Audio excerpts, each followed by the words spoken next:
providing for yourself or for your family. Those things matter. Having a job, being able to take care of yourself. Hey, what's up everybody? This is Gabe Crane.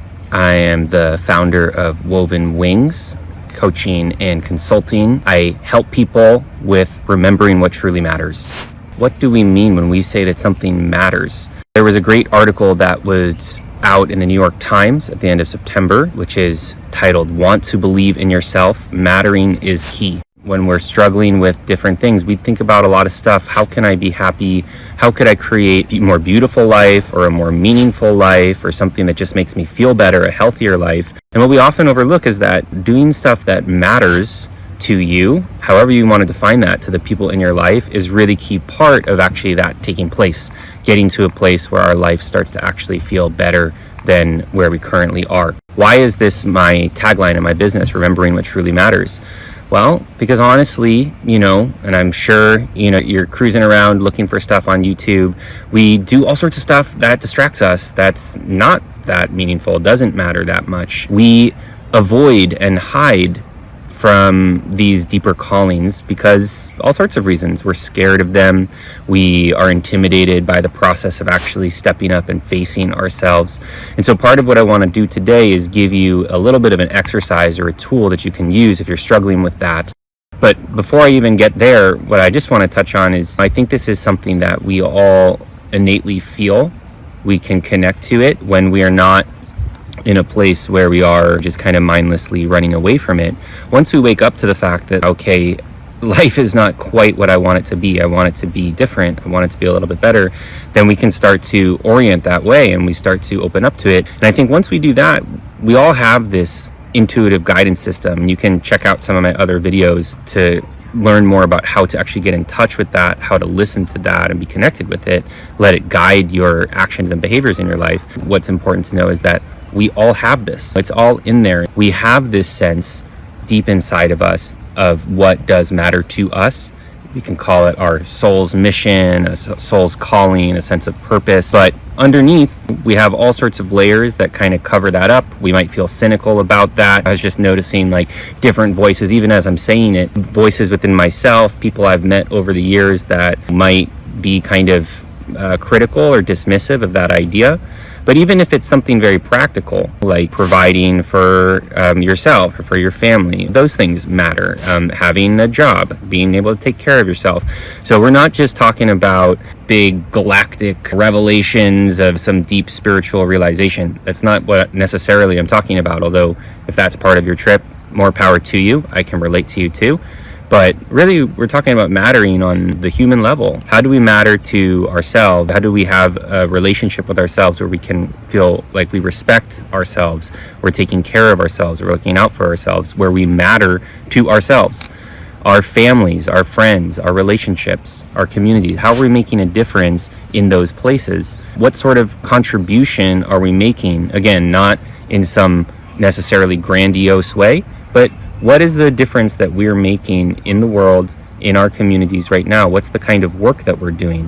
What's the impact of that work, whether it's the work we do for money or what we volunteer our time doing or what we do that doesn't take place within the economy but makes a difference in people's lives? I'm a parent of a soon-to-be 4-year-old son, and parents out there, I know you know that, right? You're not getting paid to look after your child, but it matters. It makes a huge difference. And of course, we can see that. If you don't have kids, there's all sorts of different relationships that you can see that in. So what is mattering and making the difference there? Here's the exercise that can help you. So I was meeting with a client yesterday. I live here in Maui, and I had a great meeting with a new client yesterday at the beach. And I was talking to this person, and they were sharing about their own struggles and challenges with this, things that they're going through. I found myself exploring with them. They were talking about their experience of God, or their idea of what exists in an afterlife. What will happen after I'm gone, whenever that comes. And of course, I'm not saying anything about what will or will not happen. It's a mystery, right? But if we kind of imagine, and some of the stories that are out there about what that can look like, in the way my client was thinking about it, they come before this creator and what's going to happen. And my client said, they're going to show me a video, like a little like short clip, of my life, and summarize it, and kind of check in with me and ask me, well, how did it go? How do I feel about that? Was it good? Was it everything that I came there to do? Did I learn everything I wanted to learn? Did I apply everything that I wanted to apply? Did I get to the places I wanted to get to? And they're going to ask me that. And this creator, this God, whatever, however you want to think about that. And if there's things that I didn't kind of work out or have an opportunity to, that was still kind of left on the table, there's going to be kind of that open question of, well, are you ready to go back, or how are you going to figure out and learn those things? You might agree with this understanding of the afterlife or not. And again, I don't think we necessarily really know. But think about this idea of coming before this source of life, in front of nature, in front of a deeper level of reality, or your true self, and being kind of confronted with that question of, what is it that you're spending your time doing? What is it that your life is engaged around? And is it really what you came here to do? My client was talking about that in a future, right, of when we pass away. But the power of our consciousness is that we can actually project, and we can do some of these things before we get there. And I think a lot of people, we are similarly to that process of avoiding and hiding ourselves. We are avoiding thinking about the fact that our time here is limited, that we are going to die one day, and that that scares us, so we try to stay away from it. But actually, if we're willing to have the courage to actually face that, to own up to the obvious reality that our time here is super limited, it is very, very finite, we can have that conversation. We can imagine that conversation right now. And if you place yourself before your creator, however you want to imagine that, and be shown the video of your life. How are you doing? Right? Like, what is going on? What is there still to learn? What is your creator, nature, God, telling you about what you can do to take a positive direction in your life? So if you're willing to do that, honestly, I feeling the kind of like a little bit of like goosebumps or whatever as I'm saying it, I know that 100% you're going to get insight back around something that you can follow that can lead you somewhere valuable. The last thing I want to say about this exercise is that a lot of us have different concepts, a lot of different ideas about a creator or about God. And you've heard me kind of qualifying that term as we go through this. So you don't need to be religious to connect with this. And what's important to bear in mind when you do this exercise is to take those preconceived notions into account. And I want to put out a couple ideas that are filling my understanding, that have come from my teachers also, about what is really the nature of this source of life, or the nature of the universe. And one of the key components, the biggest component, is that it's loving.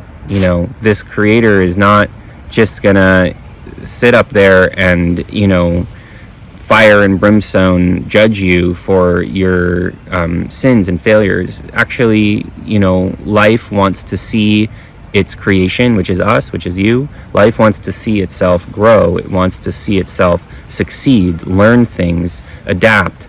And that is the language of love. Nature actually moves through love. And so when you imagine yourself doing this visualization, I encourage you to think through that component of this. What would a loving creator share to you? What would a forgiving or understanding, empathetic figure on the other side say to the things that you're grappling with, maybe the struggles that you're having, but at the same time encouraging you to reach for what your potential is and what really is possible while you're here with the time that you have. And of course, alongside that, I think that, this creator can also give you a good kick in the pants to get going, to do the things that are really valuable for you in your life, to remind you that, yeah, it is limited, there are consequences, and that there's that side of the coin too. You need to take the insights you get and put them into action, and you're the one that's going to reap the benefits of that or not. So there's that too, but to consider that there's both.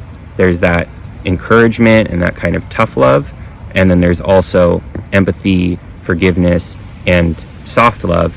And really, in the big picture, it's all love to help you get your life on track. Okay, so I hope this is helpful to you.